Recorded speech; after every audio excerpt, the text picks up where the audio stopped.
नमस्कार। आज हम इतिहास की बात करने वाले हैं। लेकिन रुकिए, ये किसी राजा किसी जंग की कहानी नहीं है। नहीं, बल्कि ये कृष्ण सांखला और रणजीत सूरदास की बातचीत से निकला एक गहरा विचार है।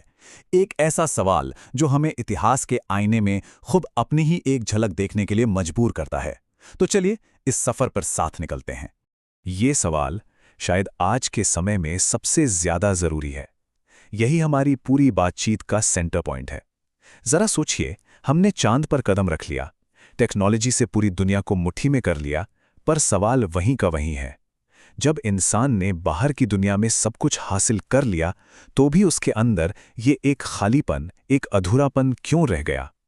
ऐसा लगता है जैसे तरक्की की इस दौड़ में हमसे कोई बहुत कीमती चीज पीछे छूट गई है। तो हमारा पहला पड़ाव है भीतर का खालीपन, यानी प्रगति का विरोधाभास। तो देखिए, जब समाज बन गए, जीने के तौर तरीके, नियम कानून बन गए, धर्म भी स्थापित हो गए, तो क्या कहानी यहीं खत्म हो जानी चाहिए थी? क्या इन बाहरी ढांचों को बनाकर इंसान को वो सुकून मिल गया जिसकी उसे असल में तलाश थी? और देखिए, यहीं पर एक बहुत गहरी सच्चाई छुपी हुई है। बाहरी सिस्टम मतलब समाज बनाना, नियम कानून लिखना, ये सब बनाना फिर भी आसान है। लेकिन आंतरिक शांति, अपने मन के अंदर सुकून पाना, शायद ये इंसान के लिए सबसे मुश्किल काम रहा है। और बस इसी टकराव से हमारी कहानी आगे बढ़ती है। तो हुआ ये कि इसी आंतरिक शांति की खोज में कुछ लोगों ने एक बिल्कुल अलग रास्ता चुना। वो शहरों की, समाज की भागदौड़ और शोर से बहुत दूर निकल गए, जंगलों में, पहाड़ों की शांति में। क्योंकि वो ये समझ चुके थे कि असली जवाब बाहर की दुनिया में नहीं है, बल्कि वो तो अपने अंदर की गहराइयों में ही कहीं छिपा है। और सच कहूं तो ये इंसानियत के इतिहास का एक बहुत बड़ा, एक क्रांतिकारी मोड़ था, जब इंसान ने बाहर के दुनिया में जवाब खोजना बंद करके पहली बार खुद से सवाल पूछना शुरू किया, मैं कौन हूं? बस उसी पल सच्चे ज्ञान का जन्म हुआ। ये जो खुद से सवाल करने की प्रक्रिया है ना, यही असली समझ की पहली सीढ़ी है। अब आते हैं हमारे दूसरे हिस्से पर, महान विभाजन, समाज के 3 रास्ते। तो क्या हर इंसान ने यही अंदर की खोज वाला रास्ता चुना? जवाब है नहीं, बिल्कुल नहीं। जहां कुछ लोग अपने अंदर सच को ढूंढ रहे थे, वहीं समाज का एक बड़ा हिस्सा बिल्कुल अलग मंजिलों की तरफ दौड़ रहा था। और यहीं से समाज में एक बहुत बड़ा बंटवारा शुरू हुआ।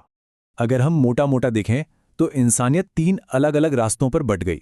पहला रास्ता था सत्ता का, मतलब दूसरों पर कंट्रोल करने की, हावी होने की इच्छा। दूसरा रास्ता था धन का, यानी दुनिया भर की चीजें, सुख सुविधाएं इकट्ठा करने की चाह। और तीसरा, जो सबसे अलग था, वो था सत्य का रास्ता, यानी अपने भीतर के ज्ञान की खोज। बस इन्हीं 3 इच्छाओं ने इंसानियत की आगे की दिशा तय कर दी। इसको ऐसे समझिए, सत्ता का रास्ता चलता है कंट्रोल की भूख से, धन का रास्ता चलता है चीजों को पाने की इच्छा से, और सत्य का रास्ता वो चलता है अंदर के ज्ञान की प्यास से। और अगर हम आज भी अपने आसपास देखें ना, तो समाज हमें इन्हीं 3 रास्तों पर बटा हुआ दिखाई देता है। तो जब समाज इन 3 रास्तों पर चल पड़ा, तो इसका नतीजा क्या हुआ?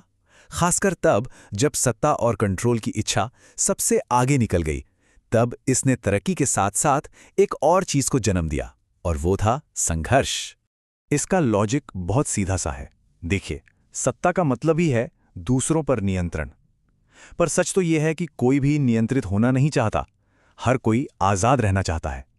तो जब एक ताकत कंट्रोल करना चाहती है और दूसरी आजाद रहना चाहती है, तो टकराव तो होगा ही। और ये तस्वीर इतिहास के सबसे बड़े विरोधाभास को सामने रखती है।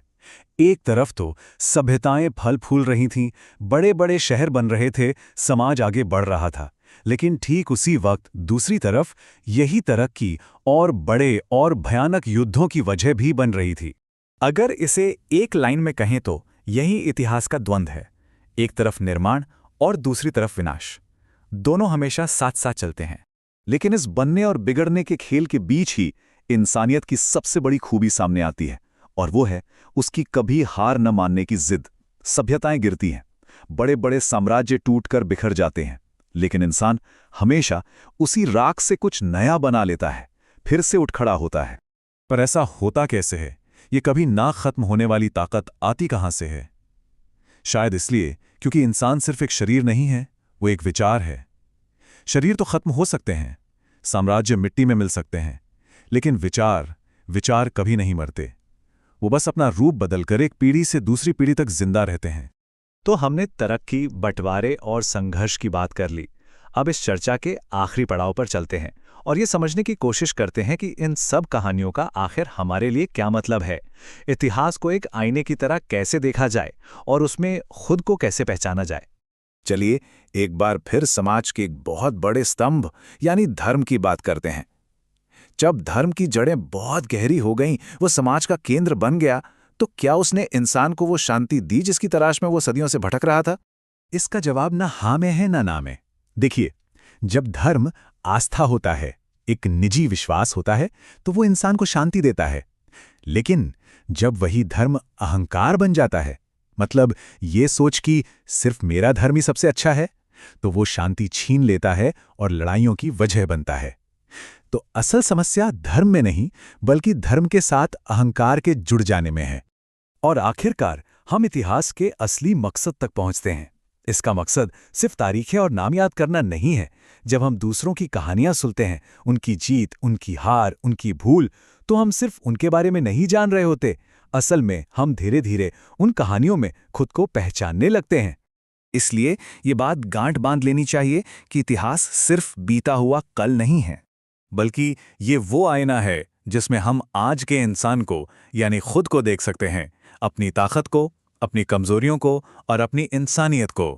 तो अंत में सवाल ये नहीं है कि इतिहास में क्या हुआ था। असली सवाल ये है कि इतिहास के इस आईने में देखकर हम आज क्या बेहतर कर सकते हैं। तो इतिहास को जानिए, उसे समझिए और सबसे जरूरी, उससे सीखिए।